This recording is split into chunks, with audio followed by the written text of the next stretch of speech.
Ya, baik Mbak Gebi, terima kasih atas waktunya. Selamat pagi Pak Firman, juga Pagi. teman-teman mahasiswa dan teman pagi Pak Firman. Dan pagi juga buat teman-teman kolega dari Departemen Komunikasi. Selamat pagi semuanya. Nah, pagi hari ini saya ingin sharing tentang riset untuk pengembangan inovasi dan adaptasi market baru bagi UMKM. Kalau kita tahu bahwa masa pandemi seperti ini, gitu ya, banyak sekali problem yang dihadapi oleh UMKM, gitu ya. Nggak hanya lini kehidupan di keluarga ya, tapi semua lini kehidupan termasuk juga UMKM itu terkena dampak dari terkena imbasnya dari COVID-19 gitu ya, pandemi ini. Dan ini kan berlangsung lama sejak mulai Maret ya, sejak mulai Maret. Januari mungkin iya masih ya, tapi kita mulai berlaku lockdown, kemudian PSBB dan segala macam itu mulai Maret lah ya, sampai sekarang bulan Oktober gitu ya. Bisa di next ya slide-nya. Nah, problem UMKM selama pandemi itu apa aja sih? Nah, kalau saya bisa paparkan di sini, pertama adalah pasokan bahan baku karena PSBB ya, pembatasan sosial berskala besar. Itu karena pasokan bahan baku biasanya kan satu produk itu macam-macam nih materinya, materialnya itu dari wilayah A, wilayah B, wilayah C, kemudian dijadikan satu, dikemas gitu ya, jadi sebuah produk eh, X gitu ya. Nah, itu karena bahan baku, karena PSBB tidak bisa masuk dari wilayah satu, wilayah dua, wilayah tiga gitu, nggak bisa sehingga pengolahan produknya itu nggak jalan. Nah, itu yang terjadi ketika untuk UMKM gitu ya. Cash flow itu juga ya dari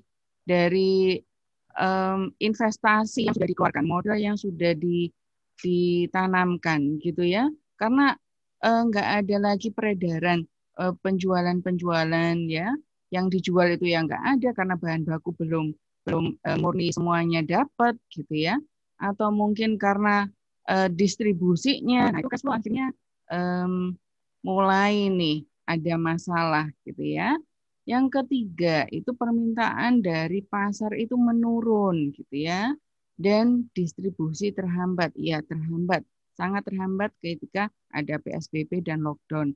Itu yang terjadi dan yang dua yang terakhir ini yang kita akan bahas ya, terutama yang permintaan menurun karena ini pentingnya nanti kita bahas pentingnya sebuah riset gitu ya.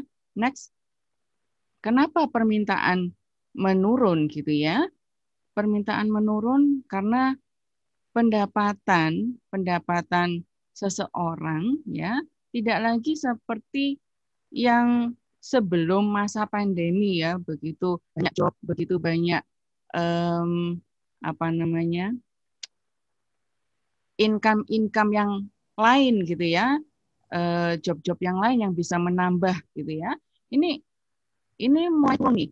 Nah, turunnya pendapatan di masyarakat ya, kemudian fokus masyarakat itu untuk lebih memperhatikan kebutuhan yang lebih penting, misalnya kesehatan gitu ya. Kemudian kebutuhan primer gitu ya. Itu membuat permintaan akan produk itu menurun gitu ya. Karena ini masyarakat sudah pendapatannya menurun, kalaupun ada pendapatan masuk gitu ya, dibuat untuk pengeluaran yang lebih urgent, yang lebih untuk memenuhi kebutuhan primer dan kesehatan gitu ya.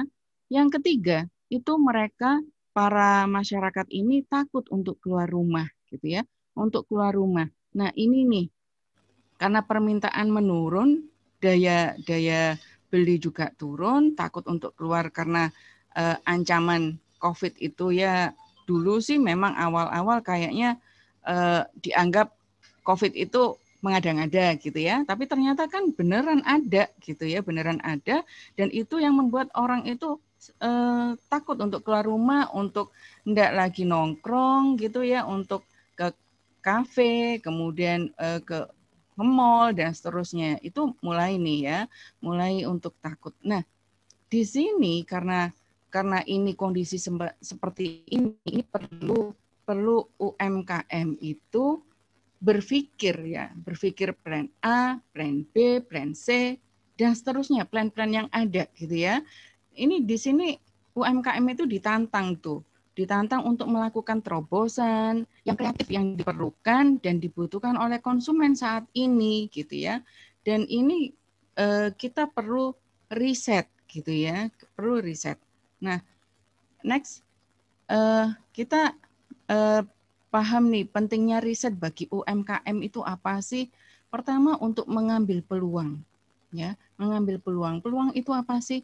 Peluang itu adalah waktu yang potensial untuk melakukan sesuatu yang belum terpikirkan atau belum sempat dipikirkan oleh orang lain, gitu ya. Misal nih, dulu awal-awal pandemi itu kan butuh nih masker dulu digunakan oleh orang yang sakit aja gitu ya, yang sakit aja, yang sehat nggak usah pakai masker gitu kan ya, himbauannya seperti itu. Tapi ternyata semua regulasi berganti, semua harus pakai masker karena ternyata orang yang tidak menggunakan masker gitu ya, bisa jadi mereka itu OTG gitu ya, orang tanpa gejala yang bisa menularkan COVID pada orang lain. Pada akhirnya semua, baik yang sakit, yang tidak sakit, itu harus menggunakan masker. Nah, ini nih ya, ini kemudian harga melambung, permintaan banyak. Nah, ini di sini nih mulai, kalau misalnya bisa mengambil peluang, karena harga masker mahal, kemudian dicari pun juga nggak ada, ya. Nih, mulai harusnya kita langsung berpikir nih, orang Indonesia itu sebenarnya kreatif kok sebenarnya ya, kalau mau itu akhirnya bikin kan masker kain gitu ya, masker kain. Oh ya, masker kain itu kalau misalnya ini rawan untuk tembus bakteri masih masuk karena sangat kecilnya gitu ya. Bikinlah yang berapa layer gitu ya, karena masker medis pun itu ada 3 layer. Nah, kenapa nggak bikin yang beberapa layer gitu ya? Jadi maskernya pada akhirnya ya pocket gitu, bisa diisi tisu dan segala macam. Itu kan terobosan baru. Misal lagi ketika untuk bahan hand sanitizer itu orang pengen beli yang sudah ada, nggak ada barangnya, sudah habis diborong orang gitu ya. Kemudian kalau bikin sendiri, bahannya pun nggak bisa mudah didapat gitu ya.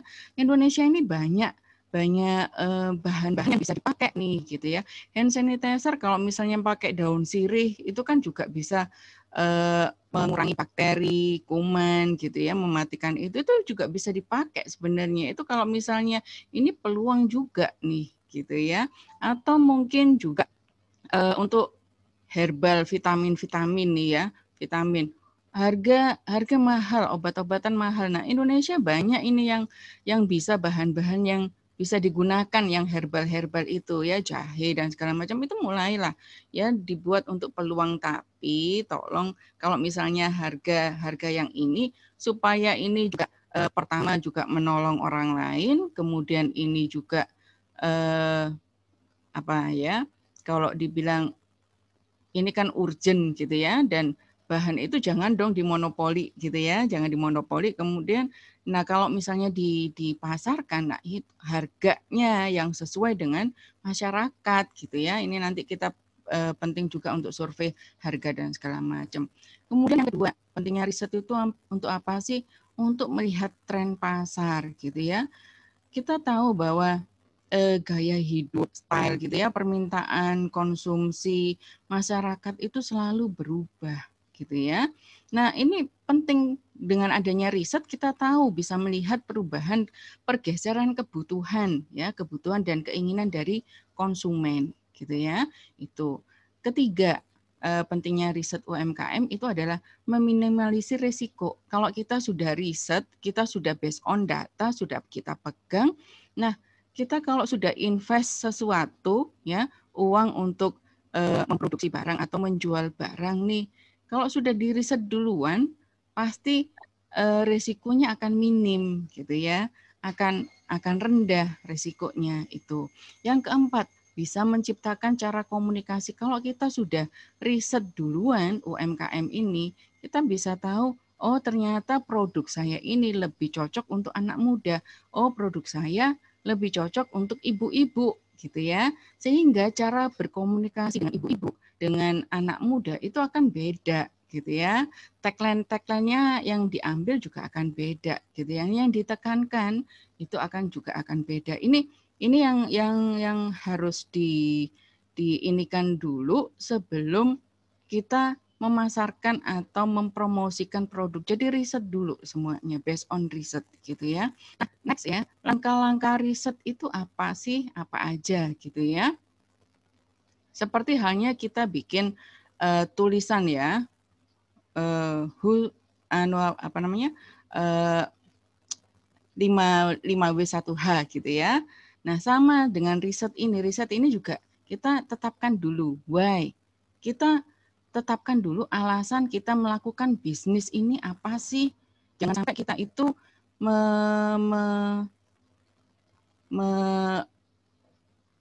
menciptakan bisnis ini karena jangka pendek ya, jangka pendek. Misal ya saya bisnis ini supaya dapatlah pemasukan, dapat income gitu ya. Ya bolehlah. Itu tapi bukan jangka panjang ya. Tolong tetapkan jangka panjang Anda ketika ingin melakukan bisnis ini. Kenapa saya bilang jangan tetapkan jangka pendek gitu ya. Karena kita itu kalau udah jangka pendek ya sudah, kalau sudah ada pembeli, sudah ada untung sedikit ya sudah. Orang Indonesia itu kan legowo banget gitu ya. Tapi cobalah berbisnis itu yang lebih apa namanya? lebih high lagi lah ya, lebih tinggi lagi. Kita kan kalau cita-cita pun kita kan ingin menggapai cita-cita setinggi langit. Nah, itu sama juga ketika kita menetapkan sebuah produk yang kita unggulkan, yang kita tonjolkan untuk di launch pada konsumen, itu tetapkan tujuan yang tinggi. Ya, tetapkan tujuan yang tinggi. Contoh misalnya, saya ingin menciptakan produk ini nggak hanya kenal di Indonesia, tapi di internasional. Kopi itu bukan hanya Starbucks yang bisa go internasional gitu ya, tapi kopi-kopi di Indonesia bisa go internasional juga gitu ya. Itu kita tetapkan gitu ya, tetapkan yang tinggi. Nah, kalau kita tetapkan yang tinggi, bleset-blesetnya itu ya enggak di internasional yang luas sampai Eropa, sampai negara Amerika dan segala macam, tapi kita level Asia lah ya, atau ASEAN. Nah, itu kan sudah jatuhnya sudah lumayan go internasional yang Asia aja gitu ya. Tapi kan sudah daripada kita ya pokoknya saya dapat income, dapat masukan itu kan ya sudah gitu. Tapi untuk mengangkat nama Indonesia, nah ini ya itu bagus banget kalau misalnya ditetapkan untuk jangka panjang. Yang kedua adalah target potensialnya siapa sih? Ya, target potensialnya. Nah, dapat dari mana kita target potensial ini gitu ya? Kita bisa dapatkan di IG ya, dapat di Facebook. Kita follow orang-orang yang kita kenal lah ya. Kita kenal ya, enggak hanya pacar yang perlu di stalking gitu ya. Kita juga stalking juga untuk apa namanya? IG atau Facebook, FB yang lain gitu ya. Untuk apa sih gitu ya? Untuk melihat kalau misalnya yang FB-nya itu anak muda itu sukanya apa sih? Kan kita biasanya lihat statusnya gitu ya, lihat ininya. Nah itu orang muda itu kan selalu update status gitu ya. Kita bisa ngelihat nih statusnya apa yang ditonjolin, apa yang dia suka gitu ya. Ibu-ibu muda, apa sih yang ditonjolkan? Ibu-ibu muda pun suka nih apa namanya? Update status dan segala macam. Itu kita bisa ngelihat kesukaannya, kebutuhannya, keinginannya apa gitu ya. Tuh. Jadi kita bisa lihat, oh ini potensial nih buat produk saya gitu ya. Nah, baru setelah kita tetapkan siapa target potensialnya, apa yang dibutuhkan dari situ, gitu ya. Dari kita melihat target potensial itu ya, kita melihat produknya tadi udah kita bahas produknya apa, packagingnya gitu ya. Misal ya, tidak semua kaum menengah itu suka produk yang packagingnya mewah, yang penting kan rasa gitu ya. Ada biasanya beberapa produk makanan itu kemasannya itu bagus, model pouch gitu ya, yang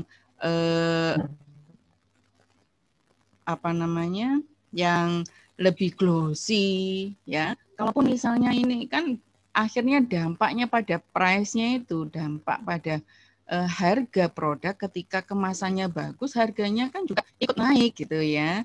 Jadi kalau misalnya kaum menengah nih yang paling suka untuk beli gitu ya, untuk beli produk ya kemasannya yang dibikin minimalis, tapi bukan yang asal gitu ya. Yang asal minimalis bukan berarti asal-asalan gitu ya. Minimalis cuma tinggal ada logo, ada mereknya dan segala macam itu sih ya. Nah, selanjutnya itu kita juga harus tahu nih di dalam Word ini juga preferensi mereka itu lebih pada apa sih ketika membeli, lebih melihat functional approach-nya, fungsi dari produknya, ataukah rational approach, ataukah emotional approach gitu ya. Biasanya emosional ini lebih pada gengsi gitu ya. Kalau saya bilang gengsional gitu ya, gengsional. Jadi lebih mengutamakan gengsinya dulu gitu ya. Gengsi yang dia tonjolkan, bukan fungsinya, bukan rasionalnya. Apakah saya perlu membeli ini itu kan rasional gitu ya. Apakah produk ini harganya sesuai dengan kemampuan saya, itu rasional gitu ya. Fungsi misalnya, fungsi ini fungsinya sesuai nggak manfaatnya dengan saya gitu ya. Itu adalah fungsi gitu ya. Nah, itu harus dilihat. Next ya, untuk riset setelah why, who, dan what, ada selanjutnya adalah SWOT analysis. Nah, di sini nih kita mulai riset nih ya terhadap direct dan indirect players ya. Kita lihat kompetitor langsung dari produk kita plus sama substitute player ya. Substitute player ini kompetitor substitute. Misal ya, kalau kita bicara Tango, direct player-nya apa? Direct player-nya bisa wafer selamat gitu ya, bisa wafer nisin, bisa wafer kongguan dan segala macam yang sama-sama wafer. Ya, itu adalah direct players gitu ya. Tapi kalau kita bicara indirect player, itu yang bisa substitute produk kita. Ya, cemilan-cemilan yang lain lah ya. Semacam crackers yang lain gitu ya, atau roti, biskuit yang lain, atau cake gitu ya. Itu semua adalah indirect player kita gitu ya. Itu. Nah, di sini contoh ya, misal ini fashion ya. Fashion itu produk A kita bisa nilai sendiri. Maksudnya kita ngasih poin sendiri gitu ya.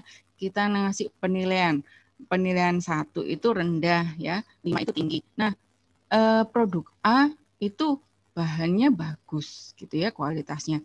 Jahitannya juga ya level 4 lah, harga juga, model juga. Dia sudah punya endorser gitu ya. Ini ya. Kemudian yang produk B juga nih kompetitor kita. Kita kalau main di bahan yang bagus, kemudian endorser, nah ini kayaknya kita akan kalah nih dengan produk A, gitu kan? Kita lihat produk B, oh produk B itu jahitannya lebih bagus, gitu ya, modelnya juga, gitu ya, intinya juga punya endorser. Nah kalau kita pakai kategori yang ini A dan B, kita masuk sama-sama di saingan yang ini, kita jauh, kita produk baru, ya akan kalah dengan pesaing-pesaing yang sudah ada lebih dulu, yang pioner-pioner sebelumnya gitu ya. Kita bikin custom nih. Misal kita customnya adalah warna cuman warna merah dan putih gitu ya, merah dan putih gitu ya.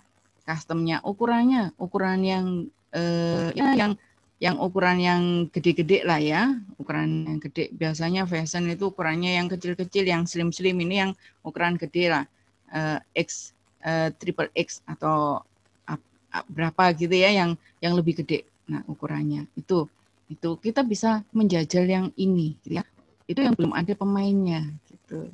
Itu yang bisa kita pakai. Atau mungkin ketika hijab, gitu ya, semua hijab, waduh bagus-bagus nih bahannya. Nah kita ini ada custom nih, belum ada. Kita yang model yang printing, nah itu kan belum ada. Yang lainnya sudah ada. Kita yang model printing lah, yang harganya bisa lumayan bagus lah ya, gitu ya.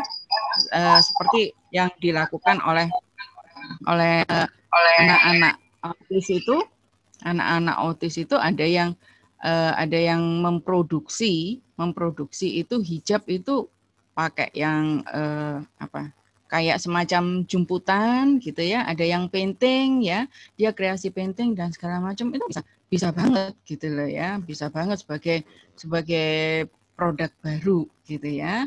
Itu next ya. Nah,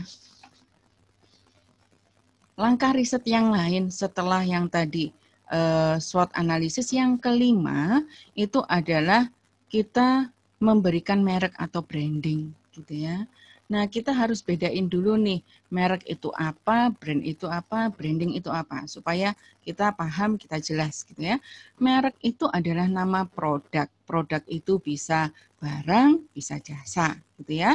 Atau merek itu bisa nama toko gitu ya, nama tokonya. Nah, beda dengan brand.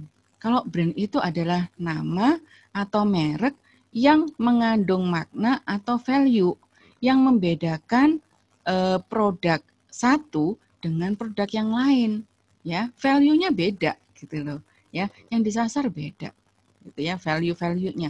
Ini yang namanya brand. Sementara kalau branding itu adalah aktivitas untuk menaikkan makna suatu merek sehingga terhindar dari perang harga dan membuat orang loyal sebagai intangible asset. Orang loyal ini adalah sebagai intangible asset kita, gitu ya. Karena dia yang akan bisa merekomendasikan pada orang lain untuk menggunakan juga produk yang sama, merek yang sama, gitu ya. Oke, next, ya.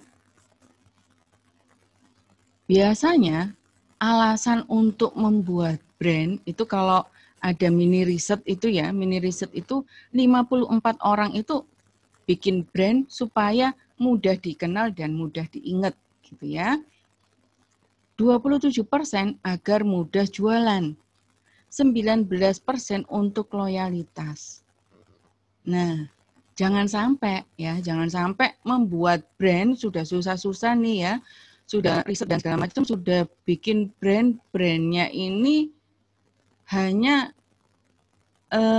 tidak salah sebenarnya, membuat brand yang mudah untuk dikenal dan diingat. Cuman Nokia itu pun juga brand dan itu dikenal dan diingat sampai sekarang. Walaupun Nokia itu kalau kita cari produknya itu ya sudah nggak eksis lagi gitu ya. Brand aja yang masih terkenal gitu loh. Tapi produknya nggak diingat lagi. Yang penting jangan dilupakan bahwa brand itu tujuan akhirnya adalah membuat loyalitas dari konsumen. Itu yang penting ya. Oke. Next. Nah, setelah membuat brand, langkah selanjutnya kita melakukan promosi ini, promosi. Nah, di dalam promosi ini ada data. 13% atau 8 juta pelaku UMKM itu sudah terhubung online. Namun, 87% lainnya itu masih offline. Bayangin ya, 87% itu angka yang masih besar gitu ya, masih besar. Jadi sudah saatnya lah UMKM ini berpindah nih secara online gitu ya. Kalau kita sudah tahu riset-riset untuk promosinya, untuk distribusi channelnya, nah ini kita lebih mudah kalau kita melakukan secara online gitu ya. Nah, namun harus diingat gitu ya. Next. harus diingat ketika kita melakukan e-commerce, ya, e-commerce itu biasanya kita harus lebih sering update konten media sosial, ya, karena kita lebih sering pakai nih media sosial, baik IG, ya, Instagram, Facebook, Twitter, gitu ya, Pinterest dan lain segala macam. Itu kita harus sering update, gitu ya. Jangan sampai nggak update ya, orang bisa ngelihat ini serius nggak sih, gitu ya, jualannya, gitu ya. Update konten media sosial Anda, gitu ya. Kemudian bikin engagement dengan customer. Yang ketiga itu memantau webnya, ya, memantau media sosialnya, ya, itu yang harus dilakukan, ya. Ini ketika kita sudah komit dengan melakukan yang online, kita harus sering nih update, bikin engagement, mantau web. Ya, ada beberapa aplikasi sebenarnya, nanti mungkin lebih banyak Pak Firman yang akan menjelaskan tentang aplikasi digital marketingnya, gitu ya. Next, untuk tadi saya bilang untuk update konten media sosial nih, ada aplikasi yang namanya Buffer, gitu ya. Buffer ini untuk mengelola konten media sosial, untuk update konten media sosial. Biasanya nih kalau kita sudah jualan, sudah nggak ada waktu untuk update, gitu ya. Nah, kita bisa menjadwalkan konten untuk diunggah harinya kapan, gitu ya, tanggal, hari, jamnya, gitu ya. Kita sudah setting di situ, gitu ya. Kita sudah siapkan kontennya, begitu tanggalnya itu yang sudah kita tetapkan, kemudian jamnya juga sudah masuk. Nah, itu sudah mulai sendiri, konten itu akan digulirkan dengan mudah di media sosial kita, gitu ya, baik itu di Twitter, di Facebook, dan Instagram, gitu ya. Yang kedua itu ada aplikasi digital marketing yang untuk menggait engagement dengan customer, ya. Next, ya. Itu ada aplikasi Mailsim, ya, Mailsim. Nah, ini merupakan aplikasi otomatisasi dan optimasi email marketing agar terhubung dengan customer, gitu ya. Jadi bisa untuk engage, ya, engage dengan customer, relation, gitu ya, menjalin relation dengan customer. Oke, next ada lagi aplikasi yang lain ketika kita untuk selalu pantau webnya, gitu ya. Ada aplikasi digital marketing terkait Google Analytics, ya. Google Analytics aplikasi ini untuk memudahkan kita dalam melacak, ya, berbagai hal terkait kemajuan strategi digital marketing seperti traffic, kemudian keyword yang digunakan, dan jangkauannya seperti apa, dan sebagainya. Itu sih yang bisa saya sampaikan, Mbak Gebi. Terima kasih atas waktunya.